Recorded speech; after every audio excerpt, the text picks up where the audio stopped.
దేవుని వాక్యమును ధ్యానం చేసుకుందాం. పరిశుద్ధ గ్రంథము నుండి యోహాను సువార్త 13వ అధ్యాయము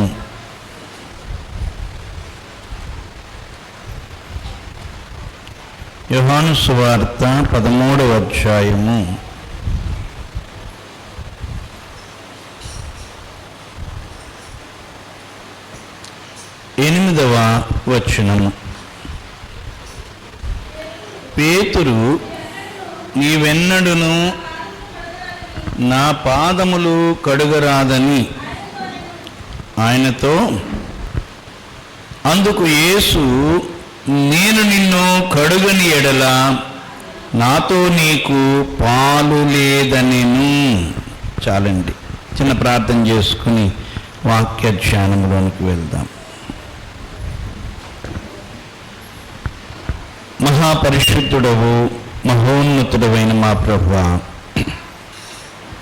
ఈ ఏడాదిలో నీ సిలువ చెంతకు మమ్మను సమకూర్చి నీ సిలువ నీడలో 40 దినాలుగా మేము గడుపుటకును, మీ చివరి రాత్రి మీ సాన్నిధ్యములో, మీ సహవాసములో మీరు అనుగ్రహించు పరిశుద్ధి, పాతశుద్ధిని, మీరు అందించు మీ శరీర రక్తముల విందును అందుకొనుటకు ఆశతో వచ్చి ఉన్నాం తండ్రి.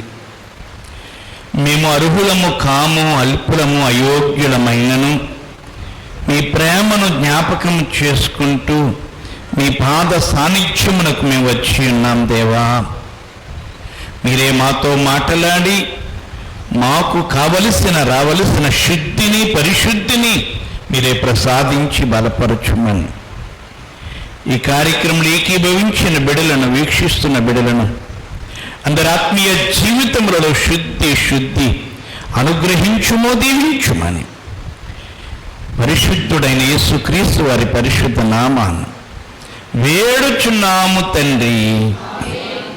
దైవ సాన్నిధ్యమున కేతించిన దేవునందు ప్రియులారా, దేవనామమున కృపా సమాధానములు మీ ఎల్లరికూ కలుగును గాక.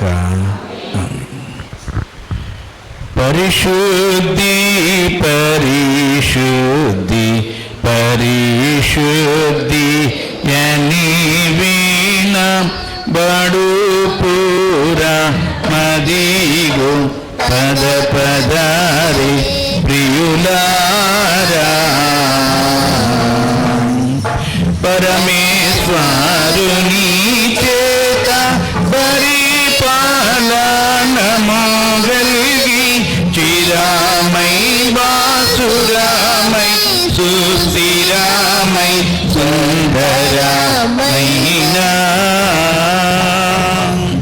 పరిశుద్ధి పరిశుద్ధి పరిశుద్ధి అని వీణ బడు పూరా మదిగో పద పదారి ప్రియులారా.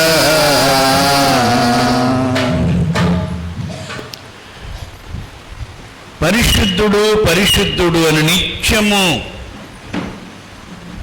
దూతల చేత గాన ప్రతిగానములు పొందుతున్నటువంటి దేవుడున్న దేవరాజ్యమునకు మనలను పిలిచినటువంటి దేవుని రక్షణ సహవాస భాగ్యమును అందుకున్న వారలారా, అతి పరిశుద్ధ సమాజములోనికి చేరు భాగ్యము పరిశుద్ధుడైన ప్రభు మనెల్లరకు అనుగ్రహించునుగాక. ఆమేన్. ప్రియులారా, దేవుడు కోరుతున్నటువంటి కార్యము ఎల్లవేళలా ఆయన కోరుతున్నటువంటి కార్యం ఏమిటి అనంటే పరిశుద్ధత, పరిశుద్ధత, పరిశుద్ధత. ఎందుకు అనగా దేవుడు ఏమై ఉన్నారు అనంటే ఆయన పరిశుద్ధుడై ఉన్నాడు. ఎవరట? పరిశుద్ధుడు. ఆయన పరిశుద్ధతను చూడలేనంత పరిశుద్ధత గనుక ఆ శరాపులు ఆయనను చూడలేని వారై తమ రెక్కలతో ముఖమును కప్పుకుంటూ తమ రెక్కలతో కాళ్ళను కప్పుకుంటారు. అంటే నిలువున వారు తమను తాము కనపరుచుకోకుండా రెండు రెక్కలతో ఎగురుతూ దేవుని ఏం చేస్తున్నారు? ఘనపరుస్తున్నారు. మనం బాగులేనప్పుడు ఎవరైనా వస్తే గుమ్మం దాటి బయటికి రాకుండా కదండి, మన వస్త్రధారణ, మన వస్త్రాలు సరిగా లేనప్పుడు మనం ఏం చేస్తాం కదండి, ఆ కర్టెన్ని చాటు పెట్టుకుని తలకాయ ఒకటే బయట పెట్టి, అవునా, మనల్ని కనబరనివ్వకుండా చూసుకుంటాం. ఎందుకంటే అది యోగ్యత కాదు కనుక, అది బలహీనంగా లోపంగా ఉంది కనుక మనము ప్రియుల కేవలం ముఖాన్ని మాత్రమే మనం చూపించమని. అలాగున వీరు కూడా మా ముఖములు చూపించడం కూడా యోగ్యత కాదు, మా కాళ్ళు కనబడడం, మా స్థితి కనబడడం కూడా యోగ్యత కాదు అని చెప్పి పరిశుద్ధుడైన దేవుని సన్నిధిని వారు గడగదా వణుకుతూ వారు సంతోషిస్తుంటున్నారు. పరిశుద్ధుడు, పరిశుద్ధుడు, పరిశుద్ధుడు, పరిశుద్ధుడు. పరలోకము నిత్యము వినబడుతున్న స్వరము, ప్రియులరా, కోరుకుంటున్నటువంటి స్వరము కూడా ఏమిటంటే పరిశుద్ధత, పరిశుద్ధత, పరిశుద్ధత. ఈ రోజున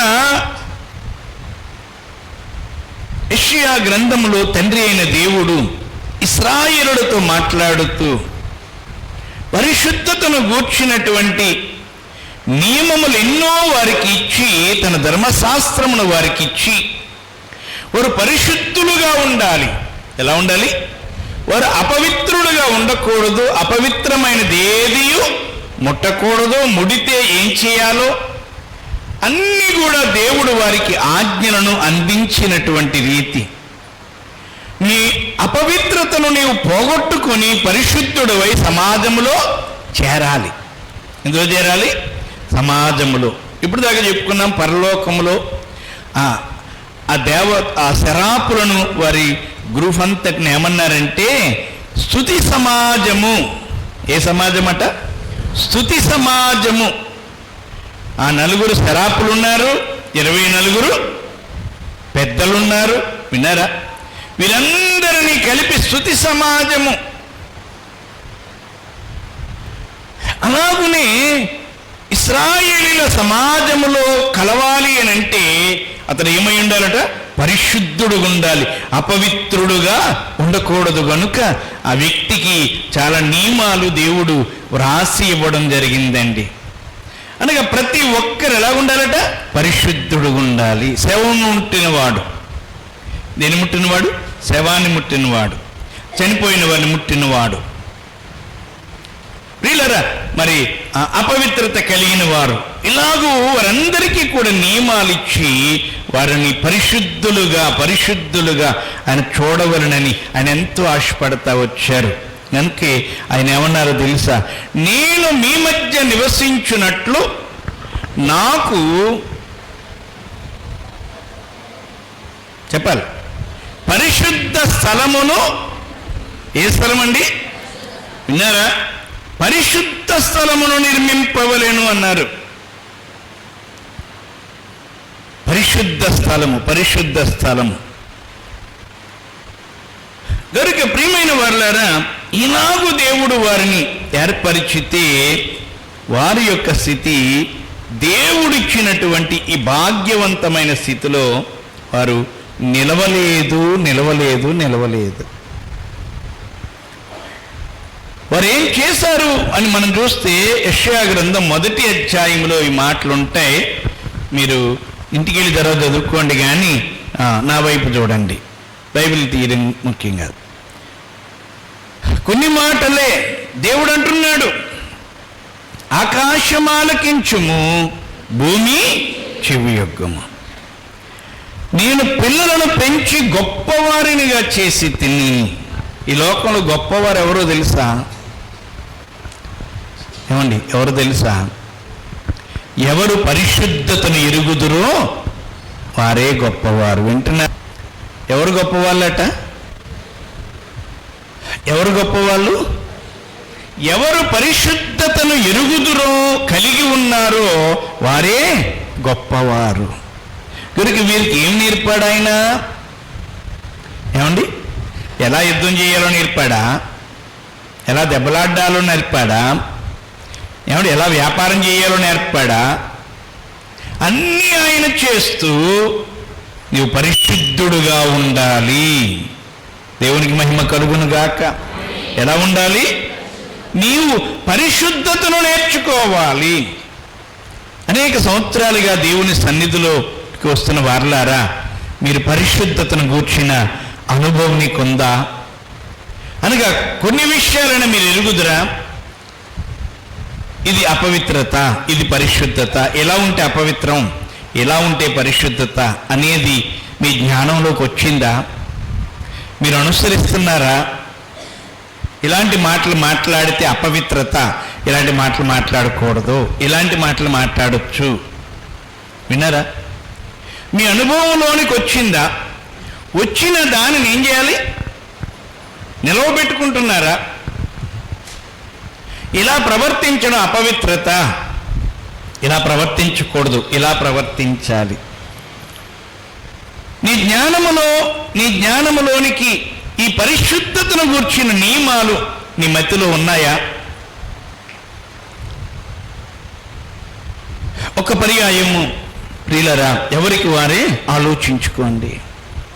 దేవుడు నిన్ను నన్ను కూడా గొప్పవారినిగా చేయడానికే చూస్తున్నాడు.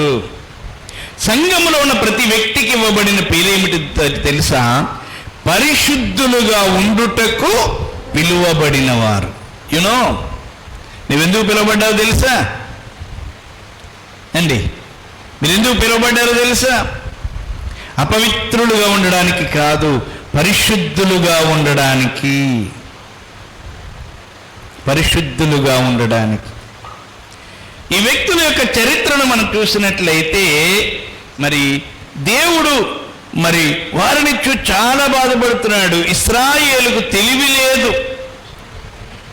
ఎద్దుకట తన కామందు తెలుసట. ఏమండి, ఎద్దు ఎన్ని ఊర్లు దాటించి వెళ్ళినా సరే తిరిగి మళ్ళీ ఎక్కడికి వచ్చేస్తుంది? తన యజమానుడు ఎక్కడో అక్కడికి వచ్చేస్తుంది. గాడిద తన సొంత దొడ్డి తెలుసట గాడిదకి. కానీ మనుషులకు ప్రియులారా తెలివి లేదు. నా జనులు యోచింపరు. ఇంకెంత అంటున్నాడు తెలుసు ఆయన? పరిశుద్ధ జనం అనాల్సింది పోయి పాపిష్టి జనమా, దోషభరితమైన ప్రజలారా, దుష్ట సంతానమా, చెరుపు చేయు పిల్లలారా, మీకు శ్రమ. యెహోవాను విసర్జించి ఉన్నారు. ఇశ్రాయేలు యొక్క పరిశుద్ధ దేవుని దూషింతురట. దేవుణ్ణే దూషించడం. దేవుడు ఏం చేశాడండి మాకు, దేవుడు ఏం చేశాడు అంటుంటారు. ఏం చేయాలి? నీకేమైనా రాసిచ్చాడా? నీకేమైనా బాకీ ఉన్నాడా? ఏమ్మా చెప్పండి. నువ్వే ఎంతో బాకీ ఉన్నావు చెప్పండి. మనమే ఎంతో బాకీ ఉన్నాం. ఏదో దేవుడి దగ్గర దాచిపెట్టినట్టు మాట్లాడుతుంటారు చాలామంది. అదే దూషించడం అంటే. దేవుడు ఎన్ని చేసినా చెప్పండి, నీరు చాలును అన్నదట భూమి, ఎంతైనా సరే మింగేయడమే. దేవునిని గణపరచినటువంటి వారు దేవుని దూషించేవారుగా ఉన్నారు. కనుక వీరు ఏమవుతున్నారు? ఈ ఫలితం ఏమవుతుందంటే ఆయనను విడిచి తొలగిపోయి ఉన్నారు. చూడండి బాగా వినండి అమ్మా. నిత్యము తిరుగుబాటు చేయొచ్చు, మీరేళ కొట్టబడుదురు. తిరుగుబాటు, మనము కొట్టబడుతున్నామంటే, నష్టపోతున్నామంటే, శ్రమ పడుతున్నామంటే, ఇబ్బందుల పాలవుతున్నామంటే, వింటున్నారండి? జయము లేదు అని అంటే మనం ఏం చేయబడుతున్నాం? కొట్టబడుతున్నాము. కారణం ఏమిటట? ప్రతివాడు నడినెత్తిని వ్యాధి కలిగి ఉన్నాడు, ప్రతివాని గుండె. చూసారా, రాత్రి చెప్పుకున్నాం, పాపమును బట్టి ఇక్కడికి ఏమవుతుందంట? నడినెత్తికి వ్యాధి, ప్రతివాని గుండె. చూసారా, మన ఆత్మ ఎక్కడుందో తెలియదు ఎవరికైనా. చెప్పండి అమ్మా, ఆత్మ ఎక్కడుంది? మనలో ఆత్మ ఎక్కడ? ఇంకా మీకు అర్థం అవ్వాలి చెప్తున్నాను. మీరు ఎక్కడున్నారు మీ బాడీలో చూపించండి ఏమ్మా. మీ హృదయం ఎక్కడుంది చూపించండి. గుండెలో ఉందా? మరి గుండెలో ఉంటాలేమో గుండె కన్నాలు ఎట్టి గొట్టాలు ఎడుతున్నారు. అప్పుడు హృదయం డ్యామేజ్ అయిపోవాలి కదా. మనిషి ఆత్మ రకరకాలుగా మాట్లాడాలి కదా. మనం ఉన్నాం దీని మీద. వింటున్నారా? ఒక వ్యక్తి మోటార్ సైకిల్ మీద కూర్చున్నట్లుగా, గుర్రం మీద కూర్చున్నట్లుగా ఈ శరీరం మీద, ఈ శరీరం ఎవరిది? నాది అంట. అంతేనా? చెప్పండి. ఈ శరీరం అంతటిని నడుపుతున్నాం మనం. బావింటే చెప్తాను. ఏమంటే ఒకనాడు ఒక అమ్మాయి, బిడ్డ ఉంది. ఆ బిడ్డలోనికి పరిశుద్ధుడు ఒక ఆయన వచ్చారు. వచ్చినప్పుడు ఆయన తిరిగి వెళ్తున్నప్పుడు ఎలా వెళ్తాడు? ఆయన వచ్చినప్పుడు ఎలాగొస్తాడు అని అంటే, ప్రియులరా, ఈ వేళ్ళున్నాయా? కాలుకి వేళ్ళున్నాయా? మొత్తం తల నుండి అరికాలి వరకు డ్రెస్ తొడుక్కున్నట్లుగా మరలా వెళ్ళిపోయేటప్పుడు కూడా ఈ నరనరాల్ని వదిలించుకుని జాగ్రత్త. భయపడ్డంటే ఇంకోటి చెప్తాను. ఏమండి, మనము అలాగున ఏమైనాం? మన ఆత్మ తల నుండి అరికాలి వరకు, అరిచేతులు వేళ్ళు వరకు కూడా మనం ఏమై ఉన్నామట? ఆవరించి ఉన్నాం. గనుక ఎక్కడ కొట్టినా కేరమంటావు. అవునా? ఎక్కడ కొట్టినా అంటారా? ఎవరంటారు బేరమని? చెప్పాలి. ఆత్మ. కనుక అంతటా వ్యాపించి ఉన్నటువంటి నీ హృదయ స్థితి పాపముతో నిండి ఉంటే ఈ శాల్తీ డ్యామేజ్ అయిపోతుంది. ఏమైపోతుంది? డ్యామేజ్. తలలో ఏమొస్తుందంట? వ్యాధి. గుండె ఏమైపోతుందంట? బలహీనము. మన వాళ్ళు ఒకనొక టైంలో ఒక మాట అంటుంటారు. ఒకళ్ళ దగ్గరికి వెళ్తే అంటారు వాళ్ళు ఏమనంటే, వేళ్ళూనుకు పోయింది అంటారు. ఏంటది? దెయ్యం. దెయ్యం కూడా ఎవరు? ఆత్మే. ఆ ఆత్మ ఒకరిని పట్టుకుంటే స్టార్టింగ్లో అలా దగ్గర ఉన్నట్టు ఉంటుంది, తర్వాత టచ్ అవుతుంది, ఆ తర్వాత లోపలికి వస్తుంది, ఆ తర్వాత అలాగూ ఇప్పుడు చెప్పానే మనం ఎలా వేళ్ళలోనికి పోయామో అలాగూ కాలి వేళ్ళల్లోనికి, చేతి వేళ్ళను మొత్తం అంతా బయటికి రావడం ఏ పని కాదు. అర్థం చేసుకోండి ప్రియమైన వాళ్ళరా, ఆలోచన చేసుకోండి. మనం ఎక్కడున్నాము? ఈ శరీరం అంతటా ఉన్నాము. మన యొక్క స్థితి సరి లేకపోతే ఈ శరీరం ఏమైపోతుంది? పాడైపోతుంది. గుర్తుపెట్టుకోవాలా? నడినెత్తిన వ్యాధి, గుండె బలహీనం. ఇంకేం చెప్తున్నారో చూడండి. అరకాలు మొదలుకొని తల వరకు స్వస్థత కొంచెమైనను లేదు. పాపం అంటే ఎక్కడుందండి? నేను శుభ్రమైన బట్టలు కట్టుకుని వచ్చాను, శుభ్రంగా స్నానం చేసి వచ్చాను, సెంటు కొట్టుకున్నాను అనుకుంటున్నారు తప్ప నీ ఆత్మకు అంటుకున్న పాపం చాలా పెంట కంటే చాలా పెద్ద మురికి ఉంది. ఆ మురికి నీ శరీరాన్ని ఏం చేస్తుంది? పాడు చేస్తుంది అనేది మాత్రం ఆ వ్యక్తులు ఎవరు పట్టించుకోవట్లేదు. మన మాటల్లోని దోషం, చేతల్లోని దోషం. ఏమండి ప్రియులారా, మన క్రియలు, అతిక్రమాలు, అయోగ్యతలు, వీటన్నిటి దోషం వ్యక్తి శరీరాన్ని పట్టుకుంటుంది. కనుక దేవుడేం కోరుతున్నాడు అంటే, పరిశుద్ధత వల్ల ఎవరికి లాభం? చెప్పాలి. ఏమంటే ఎవరికి లాభం? మనకే లాభము. దేవుని స్తోత్రం. మనకే లాభము. పాపపు ఆ స్థితంతా మన ఆత్మ నుండి వేరైతే నీ శరీరము హాయిగా ఉంటుంది. ఒక యవ్వనస్తుడిని పట్టుకొచ్చారు యేసయ్య దగ్గరికి. ఏమండి, పక్షవాతంతో ప్రభు ఎదుటికి దింపారు. ప్రభు ఎదుటికి దింపినప్పుడు ప్రియులారా, ప్రభు అంటున్నాడు వారిని చూచి, కుమారుడా, నీ పాపములు క్షమింపబడి ఉన్నవి. ఎవరైనా పాపాలు క్షమించేస్తున్నాడు అనుకున్నారు అందరూ. ఏమండి, ప్రభు అంటున్నాడు, నీ పాపములు క్షమింపబడి ఉన్నవని చెప్పడం సులభమా? చెప్పాము అని అంటే, పాపములు క్షమింపబడి ఉన్నవి అని చెప్తే దాని వెంటనే రిజల్ట్ కావాలి. ఏంటి? వ్యాధి పోవాలి. దేవుని స్తోత్రం. అదే యేసయ్య చెప్తున్నాడు, పాపములు క్షమించబడి ఉన్నవని చెప్పడం సులభం అనుకున్నారా? లేచి నడువని చెప్పడం సులభమా అని చెప్పి లేచి నీ పరిపెత్తుకొని నీ ఇంటికి వెళ్ళనగాని అందరి ఎదుట ఏం చేశాడమ్మా? అందరి ఎదుట తాను వచ్చినటువంటి తనను మోసిన పరుపు మడతెట్టుకుని భుజాన వేసుకుని ఇంటికి వెళ్ళాడు. దేవునికి మహిమ కలుగును గాక. కనుక ప్రియమైన వారులారా, పాపమును లక్ష్య పెట్టట్లేదు మనుష్యులు. జాగ్రత్త, నీకు 10 కోట్లున్నా పాతాళానికి పోతావు, పరలోకానికి వెళ్ళవు. ప్రియులారా, ఒళ్ళంతా కురుపులు, కుష్ఠరోగి, భయంకరమైన రోగం, అంతకంటే పెద్ద రోగం ఏదీ లేదు. అటువంటి రోగముతో బాధపడి పెంట మీద ఉన్నటువంటి ఆ లాజరు పరలోకానికి వెళ్ళాడు. గట్టిగా చెప్పలు కూడా దేవుని మహిమపరచు. విన్నారా? అతనికి శరీరంలో అయితే రోగం కనబడుతుంది, కానీ ఆత్మ సిద్ధంగా ఉంది. ఎక్కడికి వెళ్ళిపోయాడు? పరలోకానికి వెళ్ళిపోయాడు.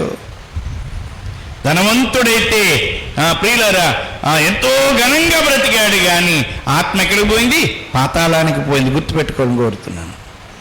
దేవుడు కోరుతున్నటువంటి మాట ఏమిటి అని అంటే, ప్రియమైన వారులారా, ఆయన అంటున్నాడు, మరి మీ చేతులు రక్తముతో నిండి ఉన్నవి, మిమ్మల్ని కడుగుకొని శుద్ధి చేసుకోనండి. ఏమంటారమ్మా? చేతులు రక్తం అంటే ఒకరు చంపితే రక్తం అవుతుంది కదా, రక్తాపరాధం.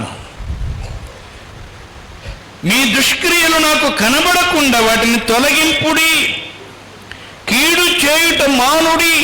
కొందరు కీడు చేయడం వచ్చు, మేలు చేయడం రాదు. విన్నారండి? కీడు చేయడం మానుడి, మేలు చేయ నేర్చుకునుడి, న్యాయము జాగ్రత్తగా విచారించుడి, హింసింపబడు వానిని విడిపించుడి, తండ్రి లేని వానికి న్యాయము తీర్చుడి, విధవరాలి పక్షముగా వాదించుడి. ఇవన్నీ కూడా దేవుడిచ్చిన ఆజ్ఞల్లో ఉన్నాయి. వీటిని పాటించమంటే వాటిని పాటించట్లేదు. గనుకనే దేవుడు కోరుతున్నాడు, రండి మన వివాదము తీర్చుకుందాము. మీరు ఒప్పుకుంటే నేను క్షమిస్తాను, మీరు ఒప్పుకుంటే నేను పరిశుద్ధపరుస్తాను. గనుక ప్రియమైన వారులారా, మీ పాపములు రక్తం వలె ఎర్రనివైనను హిమము వలె తెల్లబడును, కెంపు వలె ఎర్రనివైనను గొర్రెబొచ్చు వలె ఇంత తెల్లగా చేస్తాను. ప్రియమైన వారులారా, మీరు సమ్మతించిన మాట వినిన ఎడల ఏమండి, మీరు భూమి యొక్క మంచి పదార్థములను దేవుడి మాట వినకపోతే మంచి పదార్థాలు, మంచి ఫలాలు పండవంటారా? చెప్పండి, చెప్పాలి. పండవు.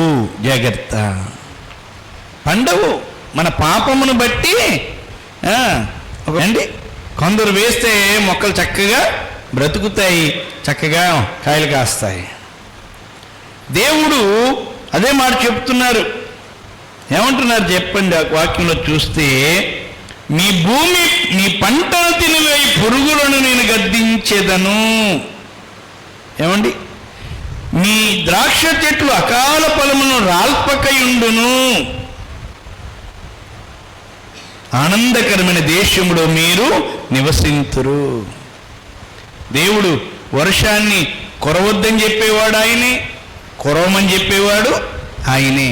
భూమిని పండమని చెప్పేవాడు ఆయనే, పండొద్దని చెప్పేవాడు ఆయనే. చెట్టు కాయలు కాయమని చెప్పేవాడు ఆయనే, కాయొద్దు రాల్చేయమని చెప్పేవాడు కూడా ఆయన. జాగ్రత్త, మన పాపమును బట్టి ఆ పని ఉంటుందట. దేవుడు ఈ సంఘంను గురించి అంటున్నాడు, ఆయన అక్కడ ఇశ్రాయేలును గురించి అంటున్నాడు, అయ్యో నమ్మకమైన నగరము వేశ్య అయిపోయింది, అది న్యాయముతో నిండి ఉండేది, నీతి దానిలో నివసించేది. కానీ ఇప్పుడైతే నరహంతకులు దానిలో కాపురమున్నారు. ఇశ్రాయేలీలను గూర్చి దేవుడు ఎంత బాధపడుతున్నాడో చూడండి. దేవుని యొద్దకు తిరిగి వస్తే ఆయన వారిని ఏం చేస్తానంటున్నాడు? బాగు చేస్తానంటున్నాడు. నీ మీద నా హస్తము పెట్టి క్షారము వేసి నీ మష్టును నిర్మలము చేసి నీలో కలిపిన తగరమంతయు తీసివేసేదను. తగరం తీసేస్తే ఏమవుతుందమ్మా? శుద్ధ బంగారం అంటారు, అవునా ఏమ్మా? అది వస్తువుగా మారడానికి ఇదంతా కలుపుతూ ఉంటాడు. మనం కూడా శుద్ధ బంగారంగా ఉంటే ఎక్కడున్న వాళ్ళు అక్కడే ఉంటామని లోకంతో ఏకం అవ్వడానికి మనం కూడా ఏం కలుపుకుంటాం చెప్పండి? లోకాన్ని కలుపుకుంటాం. లోకాన్ని కలిపినప్పుడు 4 రకరకాల వంపులు కదా, తిరుగుతారా? తిరగదా బంగారం? అలా మనం కూడా తిరుగుతాం, తయారవుతాం. రకరకాల జీవితాలు మనలో ఉంటాయి ఏమండి? రకరకాలుగా మనము ప్రవర్తిస్తుంటాం. ఇక్కడ ఒకలా ఉంటాం, ఇంటి దగ్గర ఒకలాగా ఉంటాం, వీధిలో ఒకలాగా ఉంటాం, బజార్లో ఒకలాగా ఉంటాం, బంధువుల దగ్గర ఒకలాగా ఉంటాం, ఎవరు లేనప్పుడు ఒకలాగా ఉంటాం. అబ్బాయి ఎన్ని తిరుగుళ్ళు, ఎన్ని వంపులు ఏమండి? జాగ్రత్త జాగ్రత్త. కానీ దేవుడు అంటున్నాడు, ఎప్పుడు ఒక్కలాగే శుద్ధమైన స్థితిలో మనం ఉండాలని దేవుడు కోరుతున్నాడు. మొదట ఉండినట్లు నీకు న్యాయాధిపతులను మరలా ఇచ్చేదను, ఆదిలో నుండినట్లు ఆలోచన కర్తలను మరలా నియమించేదను. అప్పుడు నీతి గల పట్టణము, నమ్మకమైన నగరమని. విన్నారా ప్రియమైన వారులారా? ఇశ్రాయేలులతో దేవుడు ఈ మాటలు చెబుతూ ఎంతో ఆయన వేదన పడడం మనం చూస్తున్నాం. అటువంటి జనాంగములో నుండి వచ్చిన ప్రభువు తన శిష్యులైన వారిని, దేవుడిచ్చిన రక్షణ మార్గాన్ని అందుకున్నటువంటి వారితో కూడా ప్రభు చెబుతున్నటువంటి మాటలు ఈ దినం మనం వింటున్నాం. ఏమిటా మాటలు అని అనగా, చూడండి అక్కడ మనం చూస్తే, నేను నిన్ను కడుగని ఎడల నాతో నీకు పాలు లేదు. ప్రభు మనల్ని కడగాలట. ఏం కడగాలి? మన కాళ్ళు కడిగితే పాపం పోతుందా? మన కాళ్ళు కడిగితే పాపం పోతుందా? ఒక్క పర్యాయం ఆలోచన చేయాల్సినటువంటి వారము. బాప్తిస్మము పొందినప్పుడు మనం విశ్వసించిన వారమై మన పాపములన్నిటిని ఒప్పుకుని బాప్తిస్మం పొందినప్పుడు మన పాపములన్నిటినీ కూడా దేవుడు ఏం చేస్తున్నాడు? క్షమిస్తున్నాడు, క్షమించబడుతున్నాయి. బాగా వినండి, చాలామార్లు చెప్తుంటాను. గోడకు ఒక స్టిక్కర్ అంటించామండి, గోడకు ఒక స్టిక్కర్ అంటించాం, అలా గట్టిగా అంటుకుని ఉంది. అది నీళ్లు పోసి తడిపేశాం, తడిపితే ఏమవుతుంది? కొంత కదా ఆ అటాచ్మెంట్ బలహీనం అవుతుంది, కొంత ఆ ప్రక్కన ఈ పక్కన కూడా వదిలేస్తుంటుంది. పిల్లలు ఇంకా అలాగూ తడుపుతూ ఉంటే అది పూర్తిగా వేరైపోతుంది. అలాగే మన హృదయము ఈ లోకము నుండి వేరు చేసుకున్నప్పుడు ప్రియులారా, పాపం అనేది కూడా మన హృదయము నుండి ఏమైపోద్దట? వేరైపోతుంది. దేవునికి మహిమ కలుగును గాక. మన హృదయము వేరు చేసుకోవాలి. మన హృదయం వెచ్చగా ఉందనుకోండి, చెప్పండి, లోకం పాపం బాగా అంటుకుంటుంది. అదే దేవుని వాక్యం అనే నీటితో మనం తడుపుకుంటా ఉన్నామనుకోండి, ఏమ్మా, తడుపుతా ఉన్నాము, చేతికి వేసిన ప్లాస్టర్ అయినా సరే, ఏదైనా సరే ఏమైపోద్ది? నెమ్మదిగా ఊడిపోతూ ఉంటుంది. నీ హృదయమును దేవుని వాక్యం అనే నీటితో గనక నువ్వు నింపుకుంటే కడుక్కుంటే, అందుకే ఆయన అన్నారు ఉదక స్నానము చేత దానిని పవిత్రపరచి అంటున్నాడు. ఏ స్నానము? ఉదక స్నానం అనగా నీరు. ఏమిటా నీరు? దేవుని వాక్యమనే నీటితో మనం స్నానం చేయాలా. మనం రోజు స్నానం చేస్తాం. మన ఆత్మ కూడా దేవుని వాక్యం అనే నీటితో ఏం చేయాలా? స్నానం చేసి హృదయం చూడమ్మ, హృదయం ఎప్పుడు కూడా మంచి స్థితిలో ఉండాలా. మంచి స్థితిలో ఉంటే ఈ పాపం అనేది నిన్ను అంటుకోదు. వధువు సంఘం ఏమంటుందంట చెప్పండి? అంటూ అంటూ అనుచున్నది, అంటనీయకున్నది. ఏమంటుందట? అంటూ అంటాను. ప్రియులారా, మనము లోకానికి వేరుగా మన హృదయం ఉండాలా. ఇలా చూడాలి. ఏంటమ్మా? ఏముండాలి? హృదయం. 10 మంది ఉన్నారు, లేక అక్కడ ఎంతమంది ఉన్నారు మొత్తం మీద. కానీ వాళ్ళందరూ చక్కని మాంసం తింటున్నారు, ద్రాక్షారసం తాగుతున్నారు. ఈ 4 మాత్రం అక్కడే ఉన్నారు, వాళ్ళతోనే ఉన్నారు. వీళ్ళకి సెపరేట్ బిల్డింగ్ ఏమీ కాదు అండి, భోజనశాల కూడా సెపరేట్ ఏం కాదు. సెపరేటా? కాదు, అంతా అక్కడే. వీళ్ళందరూ ఇక్కడ భోంచేస్తే చివరి లైన్లో వాళ్ళు భోంచేస్తున్నారు. మరి ఏమ్మా, బయట ఎక్కడో వండుతుంటేనే ఇక్కడికి వచ్చేస్తుంది, మనకి వాసన వస్తుందా? మరి అటువంటిది ఒకే హాల్లో వీళ్ళందరూ భోజనం, మాంసం, ద్రాక్షారసం మంచిదిగా తింటుంటే ఆ చివరినున్న 4 ఏం తింటున్నారు? కాయగూరలు, మంచినీళ్ళు. వాళ్ళకి వాసన రాదా? ఏమో ముక్కు ఏమైపోతుంది? ముక్కేమీ పేలిపోతుంది కదా ఏమ్మా? మరి రాదా? వస్తుంది. కానీ వారి మనసు ఎలాగుందంట? మనసు ఎలాగుంది? వాటి వైపు లేదు, వెనుదిరిగి ఉంది. నువ్వు నాకు వద్దు అన్నట్టుంది. గట్టిగా దెబ్బలు కొడదాం. అదండి, మన మనస్సు వేరుగా ఉంటే, మన మనస్సు దూరంగా ఉంటే, ప్రియులారా, విశ్వాసులారా, పరిశుద్ధత మన సొంతము అవుతుంది. అలాంటి స్థితిలో నీవు దేవుని దగ్గరికి వస్తే ఆయన నీ పాదాలు కడుగుతాడు. నీవెవరివి? నువ్వు పరిశుద్ధురాలివే, పరిశుద్ధుడివే. దేవునికి మహిమ కలుగును గాక. అదే మాట ప్రభు చెప్తున్నారు ఇక్కడ. స్నానము చేసిన వాడు పాదములు తప్ప మరేమీ కడుగుకొనక్కర్లేదు, అతడు కేవలము పవిత్రుడు. పాదాలు కడుక్కోవడం, స్నానం చేసిన వాడు పాదాలు కడుక్కోవడం అంటే, పూర్వ దినాల్లో మరి కాలువల్లో స్నానాలు చేసేవారు కదండి. బాత్రూమ్ ఉండియా? చెప్పాలి. బాత్రూమ్లు ఏం లేవు. ఫరో మహారాజు గారు ఎక్కడికి వెళ్ళేవాడు? స్నానానికి ఎక్కడికి వెళ్ళేవాడు? ఆ రాజుగారి కూతురు రాజకుమార్తె కూడా ఎక్కడికి వెళ్ళేది? కనుక స్నానం చేసిన వాళ్ళు, స్నానానికి ఎక్కువ నీళ్ళు కావాలి, అక్కడ బుడుగు మునిగేసి ఇంటికి వచ్చినప్పుడు ఈ పాదాలకు ఏమంటుకుంటుంది? అంటుకుంటుందమ్మా? అంటుకుంటుంది. అలా నేను స్నానం చేసాను, సరాసరి ఇంట్లోకి వచ్చేస్తామా? రాకూడదు. ఏం కడుక్కోవాలా? కాళ్ళు కడుక్కున్నప్పుడు రావాలి. అలాగే స్నానమనగా బాప్తిస్మమునకు గుర్తుగా ఉంది. నువ్వు సంపూర్ణంగా నీ జీవితాన్ని దేవునికి అప్పగించావు. అప్పగించిన నీవు పరిశుద్ధపరచబడ్డావు. నీ హృదయము దేవునికి ఇచ్చావు. నీ హృదయమును ఎలాగిచ్చావు? అటు ఇటుగా కాదు. గోపిలాగా ఉంటే నువ్వు దేవునికి ఇచ్చినట్టు కాదు. గోపి అంటే ఏమ్మా? గోడ మీద పిల్లట ఎలా ఉంటుంది?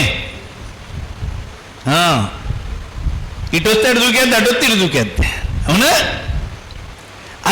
అలాంటి హృదయ స్థితి అది దేవునికి ఇచ్చినట్టు కాదు. గోపీలకి పాపక్షమాపణ ఉండదు.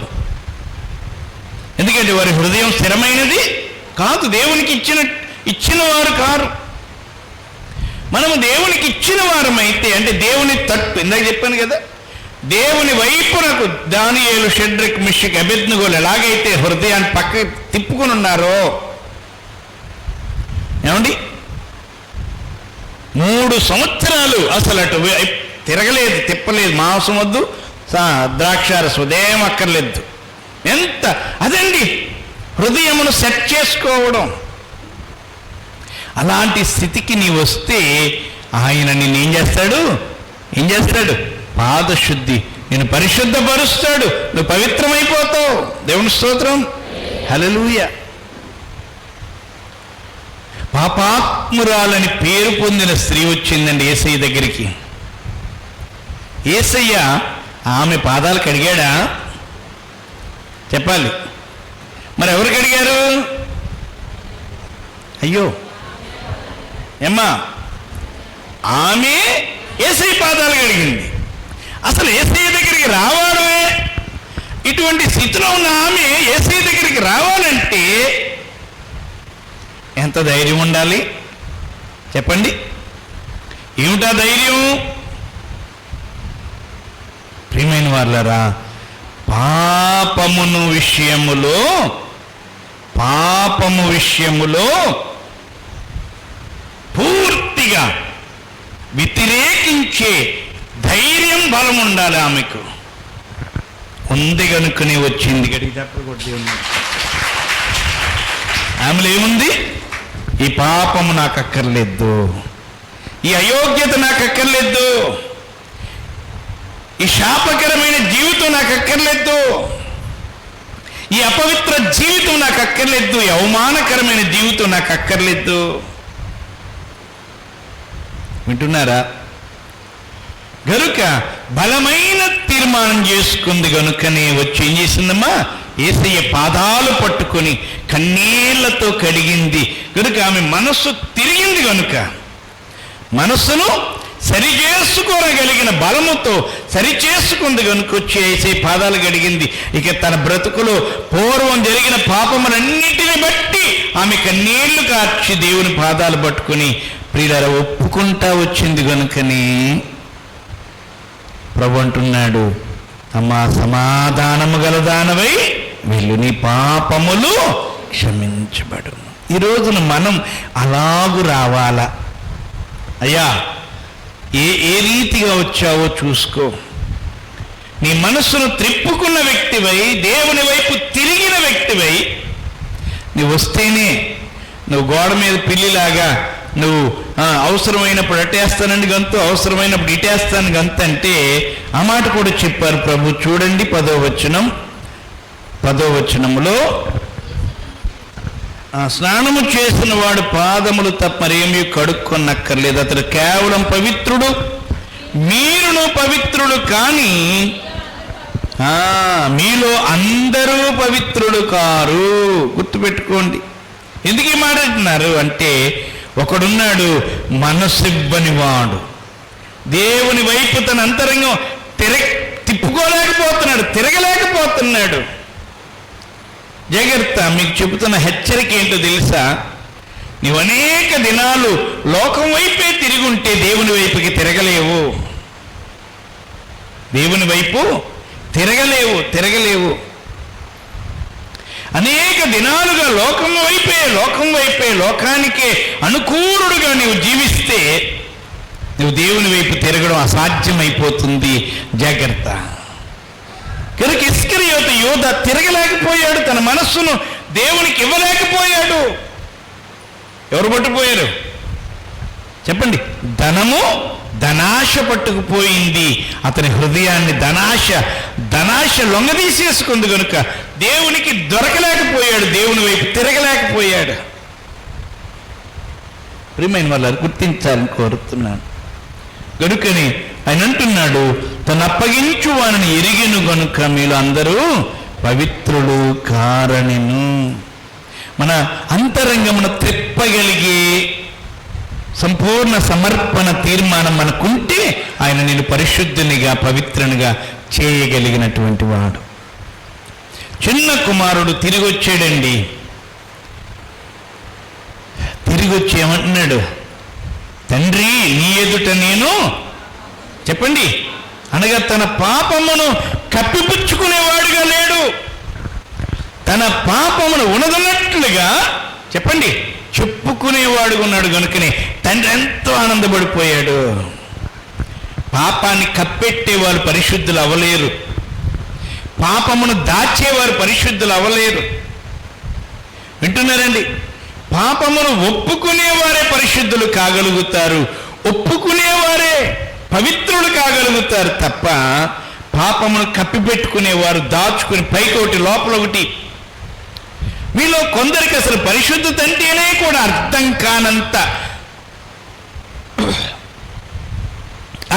కాని స్థితిలో ఉండేవారు కూడా ఉన్నారు. మీలో పరిశుద్ధత అంటే ఏంటో కూడా అర్థం కాని స్థితిలో ఉన్నవారు కూడా ఉన్నారు మీలో. ప్రియమైన వాళ్ళారా, గుర్తించండి. కనుకని ఆ తండ్రి అంటాడు, వెంటనే వీని స్థితి మార్చేయండి, వీడు పరిశుద్ధుడు. అందుకే ప్రశస్త వస్త్రం తొడగండి, ఉంగరం పెట్టండి, చెప్పులు తొడగండి. పరిశుద్ధునిగా చేయువాడు తండ్రి. నీ హృదయమును సరిగా త్రిప్పుకోవాలా. నువ్వు ప్రభు పక్షమైతే నువ్వు పరిశుద్ధుడుగా చేయబడతావు. నువ్వు పరిశుద్ధురాలు కాగలుగుతావు. నీ అంతరంగము ప్రభు పక్షం కాకుండా ప్రియమైన వాళ్ళరా నీవు ఉంటే నిన్ను పరిశుద్ధునిగా చేయడం అయ్యే పని కాదు. వాక్యంలో చూస్తాం. కొరింథీయులకు రాసిన రెండవ పత్రిక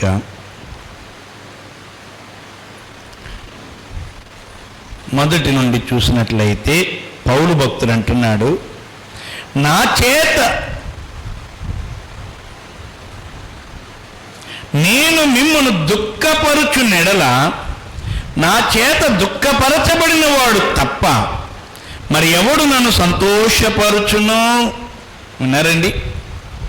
ఈ సంఘ కాపరి అంటున్నాడు, నేను వచ్చి మాట్లాడితే నేను చేసిన బోధ వల్ల, నేను రాసిన పత్రికల వల్ల ఎవరు దుఃఖపడతారో, నేనెవరిని దుఃఖపరుస్తానో, నా చేత దుఃఖపరచబడిన వాడు తప్ప నన్ను సంతోషపరచువాడు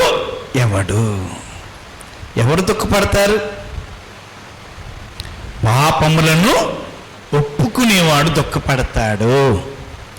నేను పాపిని అనేవాడు దుఃఖపడతాడు. పాపాత్మురాలైన స్త్రీకి అంత కన్నీరు ఎలాగొచ్చింది?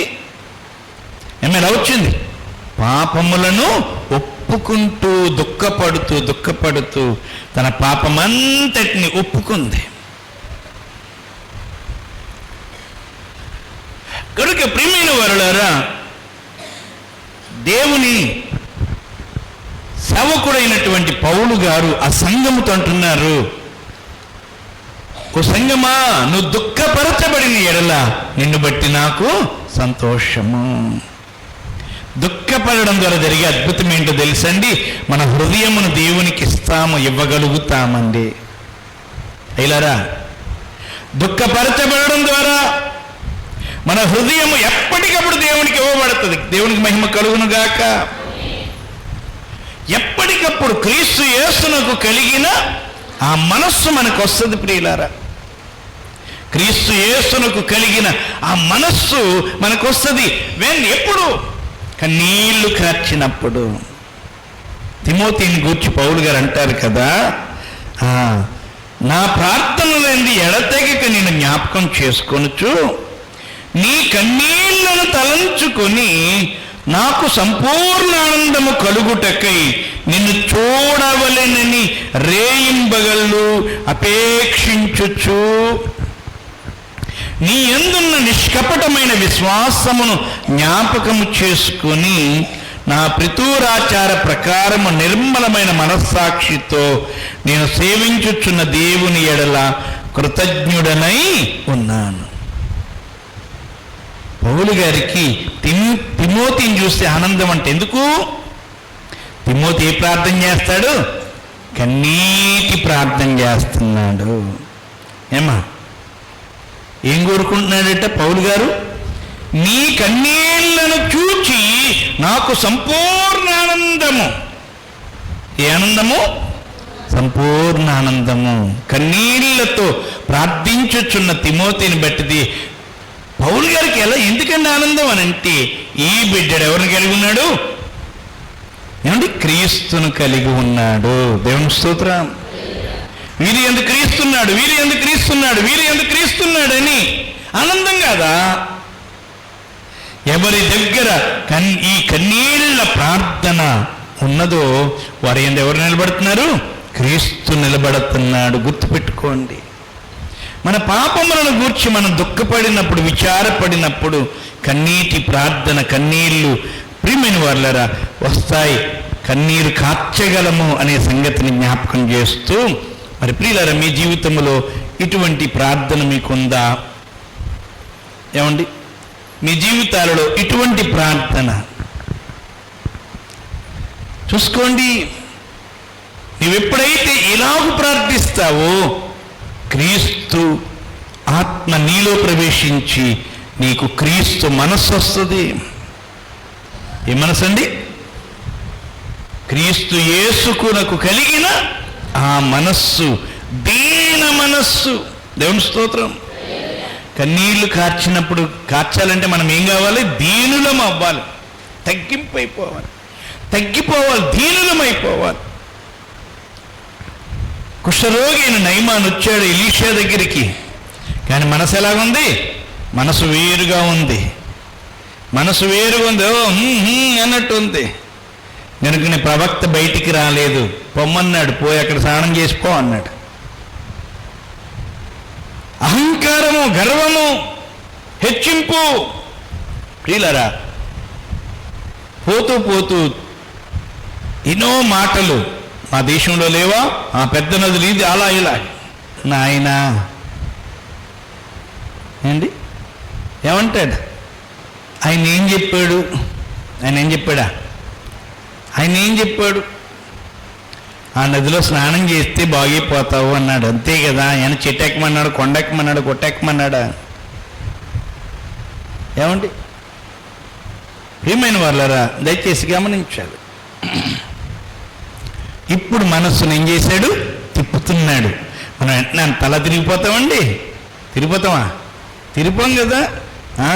కిరీటం తీయాలంటేనే ఎంతో ఇదిగా ఉంది, వస్త్రాలు తీయాలంటే ఎంతో ఇదిగా ఉంది, పైగా రోగం కనబడకుండా కవరింగ్ చేస్తున్నాడు. ఇవన్నీ బయటకు వచ్చేటప్పుడు సగం చచ్చాడు. ఏమేయడమ్మా? మనం కూడా ఏమవ్వాలా? చావాలా? మనం కూడా చెప్పండమ్మా, చావాలా? సగం చచ్చాడు. ఇప్పుడు ఇంకా సగం ఉంది. వెళ్ళాడు, మునుగుతున్నాడు, దుమ్మని మునిగాడు, లేచి చూసేసుకుంటున్నాడు. రెండోసారి మునిగాడు, మూడోసారి మునిగాడు. ప్రియమైన వాళ్ళరా ఇప్పుడు తగ్గుతా ఉంది. ఇంకా సగం జావలసి ఉంది కదా, అది కాస్త తగ్గుతా 6 సార్లు మునిగి లేచినా ఏం బాగులేదు. ఇప్పుడు ఒళ్ళున ఏడుస్తూ పూర్తిగా చచ్చి మునిగాడు. లేచేటప్పటికేమయ్యాడమ్మా? శుద్ధ. మన హృదయమును దేవునికి ఇవ్వకుండా నువ్వెన్ని మార్లు మునిగినా నీకు ఏ శుద్ధి పరిశుద్ధి రాదు. గుర్తుపెట్టుకోండి. ఇక్కడ పాదశుద్ధికి వచ్చేలోగానే నువ్వు పూర్తిగా మునగాల. నీ హృదయమును పూర్తిగా దేవునికి అప్పగించుకోవాలా. దేవుని పాదాలు పట్టుకోవాలి. కన్నీళ్లతో ఆయన పాదాలు కడగాల. కన్నీళ్లతో కన్నీరు కారుస్తూ మునిగాడు. భావినండి, ఆయనకి ఏ హృదయాన్ని కోరుకుంటాడట? వినయము గల వారి యొద్దను దీన మనస్సు. నీ దగ్గర వినయం ఉంటే, దీన మనస్సు ఉంటే నీతోనే ఉంటాడు ప్రభు. దేవునికి మహిమ కలుగును గాక. ఇప్పుడు ఏం చేస్తున్నాడో తెలుసండి? మార్పు చెందిన అంతరంగముతో పరిగెత్తుకొని వస్తున్నాడు. ఆ వస్త్రాలతో తల కిరీటం పెట్టు, రథం మీద కూర్చుని తీసుకెళ్ళిన అంట్లా అవన్నీ అక్కడ పడేసి ఎలా ఉన్నాడో అలా పరిగెత్తుకుని ఎక్కడికి వచ్చాడమ్మా? దైవజనుడి దగ్గరికి వచ్చాడు. వచ్చి బ్రతుములాడుతున్నాడు. మన హృదయము దేవునికి లొంగితే ఇలాగుంటాము, లొంగపోతే అలాగుంటాము. మీలో చాలామంది దేవుని దగ్గరికి వస్తున్నారు, కానీ మీ హృదయాలు నయమాను హృదయాల్లాగా ఉంటున్నాయి. చూసుకోండి. ఏమండి, నయమాను హృదయాల్లాగా వస్తున్నారు, అనుకుంటూ వస్తున్నారు. మీకు ఏ క్షమాపణ శుద్ధి వద్దా? పూర్తిగా లోబడినటువంటి హృదయము వస్తేనే ప్రభువుతో సహవాసం దొరుకుతుందనేది నేను తెలియచేస్తూ చివరి మాటలు చెప్పి ముగిస్తాను. ప్రియులారా, మరి పౌలు భక్తుడు అంటున్నాడు, కొరింథీ సంఘముతో అంటున్నాడు, ఏమనో తెలుసా? నేను రాసిన పత్రిక వలన మిమ్మల్ని దుఃఖపెట్టినందుకు విచారపడను. ఆయన రాసిన పత్రిక చదివేట వాళ్ళందరూ ఏడ్చారట. ఏమండి, ఏమంటున్నాడు తెలుసా? మీరు దుఃఖపడితిరని సంతోషించుట లేదు కానీ, చాలామంది దుఃఖపడతారు కానీ మనసు మార్చుకోరు. దుఃఖపడతారు కానీ మనసు మార్చుకోరు. అంటే అది ఏ దుఃఖం? శరీర సంబంధమైన దుఃఖం అయితే అలాగుంటుంది. మమ్మల్ని ఎలాగనే హేరు, అలాగనే హేరు, ఇలాగనే హేరు, అలాగనే హేరు అని ఎడుతూ ఉంటారు తప్ప, దైవ చిత్తానుసారమైన దుఃఖము, దేవుడు కలుగ చేసే దుఃఖమట మనకేమిస్తుందండి? మారు మనస్సు కలుగ చేస్తుంది. మన మనస్సు మారుతుంది ఎప్పటికప్పుడు. కొత్త వస్త్రంగా నీ అంతరంగం మారుతుంది. నీ జీవితంలో ఉందా ఆ దుఃఖం? దేవుని ఆత్మచేత దుఃఖం వస్తుందా నీకు? దేవుని ఆత్మ వచ్చి నిన్ను దుఃఖింపజేస్తుందా, ఒప్పింపజేస్తుందా? ప్రతి దినమా దుఃఖం రావాలన్నారు పెద్ద. అందుకే రాశారు, ప్రసవ వేదన ప్రార్థన చేయు వాళ్ళిమ్ము. అంటే ప్రసవ వేదన, దుఃఖపడడం. కనుకనే చాలా మంది ప్రార్థన, పొడి ప్రార్థన, ఎప్పుడు చేసిన ప్రార్థనే ఏడుపు గొంతు ప్రార్థన. తెలుసా? విన్నారు ఎప్పుడైనా? చూసుకోండి ఎవరికి వారే. అది కాదు, దైవ చిత్తానుసారమైన దుఃఖం రావాలి మనలో నుండి, పుట్టనివ్వాలా. ఏలయనగా ఏ విషయములోనైనను మా వలన మీరు నష్టము పొందకుండుటకై దైవ చిత్తానుసారముగా దుఃఖపడితిరి. దేవుని వాక్యం చెప్తుంటే దుఃఖపడతారు కొంతమంది. ఎప్పుడు? ఆ వాక్యం సరిగా స్వీకరించినప్పుడు, ఈ వాక్యం నా కొరకే అని దుఃఖపడతారు. ధ్యానంలో దుఃఖపడతారు, ప్రార్థనలో దుఃఖపడతారు. ఎప్పుడు? ఆ వాక్యానికి హృదయమునిచ్చి దేవుని చిత్తానుసారమైన జీవితాన్ని కోరుకున్నప్పుడు. దైవ చిత్తానుసారమైన దుఃఖము రక్షణార్థమైన మారు మనస్సు కలుగచేయును. గుర్తుపెట్టుకోండి. దైవ చిత్తానుసారంగా దుఃఖపడ్డావా, నీ మనస్సు మారుతుందట. దేవుని స్తోత్రం. మనసు మారడం అంటే ఏంటో తెలుసండి? అది ఎంత బలమైందో తెలుసా? చూడండి, ఈ మారు మనస్సు దుఃఖమును పుట్టించదు. దేవుని స్తోత్రం. దుఃఖాన్ని పుట్టించడం అంటే నీ మారు మనస్సును మార్చుకున్నావు. గతంలో నువ్వేదో చేసావు, దాన్ని బట్టి ఇప్పుడు ఏడవట. దేవుని స్తోత్రం. ఎందుకంటే నీ మనస్సును ఏం చేసుకున్నావు?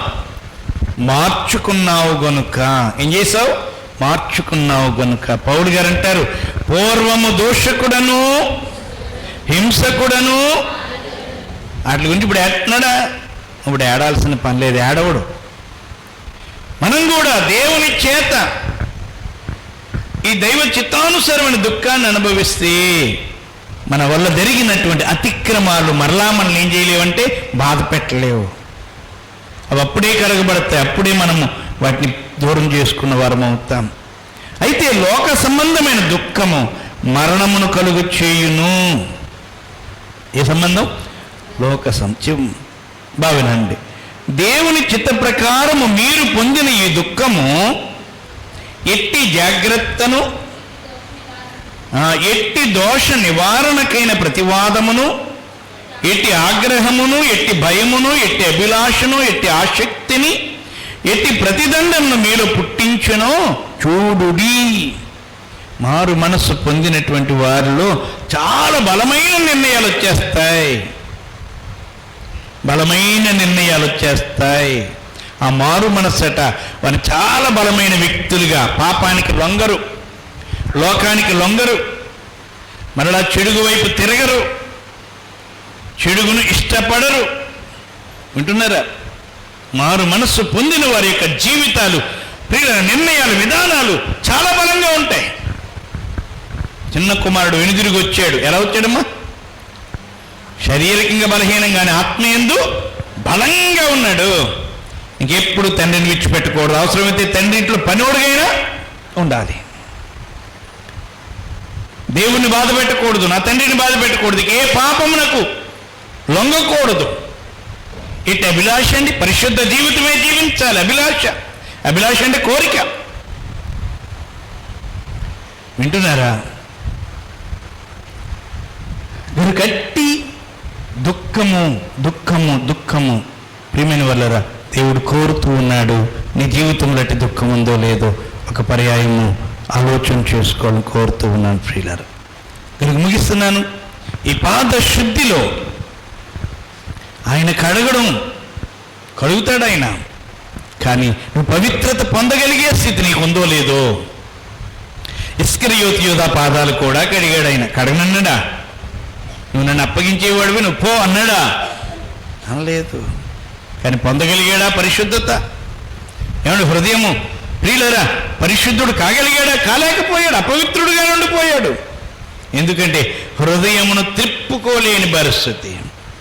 పాప బలము అతనిని తిప్పనివ్వలేదు. అయితే నీవు నేను ఏం చేయాలి? పాపములను ఒప్పుకుంటే. దేవుని స్తోత్రం. పాపములను ఒప్పుకుంటే ఏమండి, మన చేతి నిండా కట్టెల మోపు ఉందండి. ఏముందమ్మా? కట్టెల మోపు ఉంది. మీకు అర్థం అవడానికి చెప్తాను. మన చేతి నిండా మరి ఆరబెట్టవలసిన తడి బట్టలు ఉన్నాయి. ఏమున్నాయి? తడి బట్టలు ఉన్నాయి. ఎలా ఉంటాయి? బరువుగా ఉంటాయి. ఆ దండెం దగ్గర దాకా మోసుకెళ్ళి ఆ దండెం మీద ఒక్కొక్కటి వేసుకుంటా వెళ్ళామనుకోండి, పరచడం కాదు, మామూలుగా ఒక్కొక్కటి వేసుకుంటా వెళ్తే ఏమైపోద్ది చెప్పండి? బరువు తగ్గిపోద్ది. దేవుని స్తోత్రం. హల్లెలూయా. తేలికవుతాము. ఏమవుతాము? తేలికవుతాము. పాపములను ఒప్పుకునే కొలది నువ్వు బలవంతుడు అవుతావు. దేవుని స్తోత్రం. నిన్ను నొక్కి పెట్టేది, నిన్ను లొంగదీసేది నీకు దూరమైపోతుంది. అది నిన్నేమీ చేయలేనిది అవుతుంది, చచ్చినది అవుతుంది. గనుక మీరు ఎలా వస్తారు? 11 మంది శిష్యుల్లాగా వస్తారా? ఇస్కరియోతు యూదాలాగా వస్తారో చూసుకోండి. 11 మంది శిష్యుల్లాగా కన్నీళ్లతో హృదయమును కరిగించుకుని ప్రభు పక్షమై బలంగా నిర్ణయం కలిగినటువంటి వారై వచ్చారు. వారు పరిశుద్ధులుగా ఎంచబడ్డారు. హృదయమును ఏమాత్రము కదపక, పాపమును ఏమాత్రము ఒప్పుకొనక, పాపమును ఏమాత్రం అసహించుకోకుండా ఆ పాపములో మునిగి తేలుతూ మురుస్తూ కళ్ళు మూసుకొని పోయిన స్థితిలో ఉన్నటువంటి ఆ యోధ పాపం పోలేదు, పరిశుద్ధుడుగా లేదు. ఆ పాపమే అతన్ని తినివేసినంది. ముగిస్తున్నాను. గనుక ప్రియులారా, ప్రభువు నిన్ను పిలుస్తున్నాడు. పరిశుద్ధుడుగా, పరిశుద్ధురాలుగా నువ్వు నిలవబడడానికి పిలుస్తున్నాడు. సిద్ధపడదాం. కన్నీళ్లతో ప్రభు పాదాలు పట్టుకుందాం. దేవుడు మిమ్మల్ని దీవించును గాక.